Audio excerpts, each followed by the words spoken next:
berhasil menyulap Manchester United menjadi kontender juara, padahal awal musim banyak yang meragukannya. Mampu membuat keputusan hebat terkait Ronaldo, sehingga ruang ganti dan permainan lebih cair, mengembalikan performa Rashford, Sancho, dan Eriksen ke top level. Erik ten Hag telah menunjukkan bahwa dia bukan juru taktik biasa. Erik ten Hag, now then Erik. Akan tetapi untuk saat ini terlalu cepat kalau ia harus disejajarkan dengan pelatih top seperti Pep dan Klopp. Ten Hag masih perlu waktu dan pembuktian untuk menyamainya.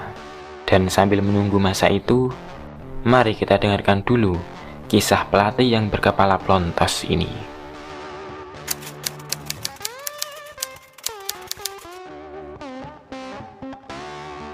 Erik ten Hag sebelum berkarir sebagai pelatih merupakan bek tengah yang menghabiskan seluruh karirnya di Liga Belanda, terutama di FC Twente.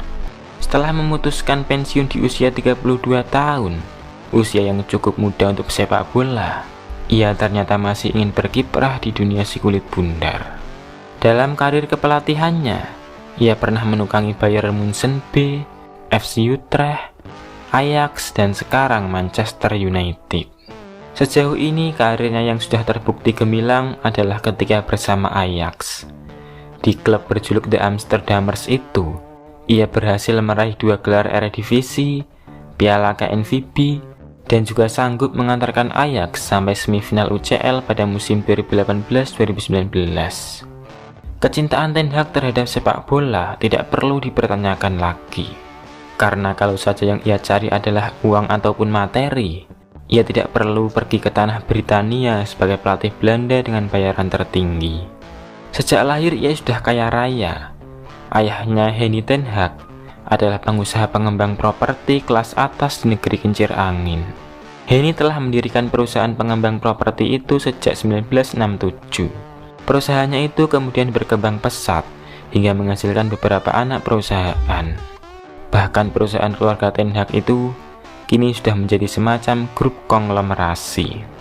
Saudara-saudara Erik juga sudah mewarisi berbagai posisi penting dalam dewan direksi. Kakak paling tua Erik bahkan telah menggantikan sang ayah sebagai ketua grup yang mundur setelah setengah abad lebih menjalankan bisnis. Sebenarnya Henny ingin Erik terlibat dalam bisnis, tapi Erik tidak tertarik. Saat muda, ia malah lebih suka menekuni hobinya, yakni bermain sepak bola. Dari hobinya itu, Ten Hag berhasil menjadi pesepak bola profesional. Setelah pensiun, ia juga masih senang berkecimpung di dunia si kulit bundar. Dari kecintaan inilah karir Erik ten Hag berkembang dan menjadi salah satu juru taktik jempolan. Ten Hag adalah orang yang tekun dan berdedikasi tinggi.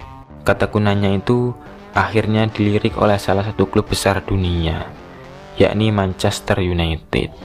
Setelah menandatangani kontrak 3 tahun dengan opsi 1 tahun, betapa terhormatnya ia melatih klub dengan koleksi trofi liga terbanyak di Inggris tersebut. Hal itu ia ungkapkan dalam konferensi pers pertamanya sebagai juru taktik The Red Devils. Meski sempat terseok di awal musim, kini penunjukan Ten Hag sebagai pelatih mulai berbuah manis. Perlahan, Ten Hag bisa mengobati borok mengakar di tubuh United. Salah satu kunci Ten Hag membangunkan raksasa yang hampir satu dasawarsa ini tertidur bukanlah hal sepele. Kuncinya adalah kuasa penuh atas ruang ganti. Banyak pelatih di era setelah Sir Alex Ferguson mengklaim jika gerak mereka di United sangat terbatas, sehingga tidak bisa meraih sukses. Ten Hag tahu betul masalah itu, sehingga ia memberikan syarat kepada manajemen kalau ia hanya ingin datang ke Old Trafford, andai diberi kontrol ekstra layaknya saat bersama Ajax. Permintaan tersebut disanggupi oleh klub. Dan sekarang, perlahan kinerja Ten Hag mulai nampak. Parameter itu bisa dilihat dari permainan United yang tidak lagi mengandalkan skill, bangkitnya talenta-talenta top semacam Rashford, dan kebijakan-kebijakan transfer yang mulai efektif dan efisien. Namun masih terlalu dini untuk mengatakan kalau Ten Hag sudah sukses bersama United. Kita tunggu saja apakah ia benar akan jadi the second coming of Sir Alex Ferguson atau hanya penambah panjang daftar nama yang gagal mengikuti jejak sukses sang manajer legendaris.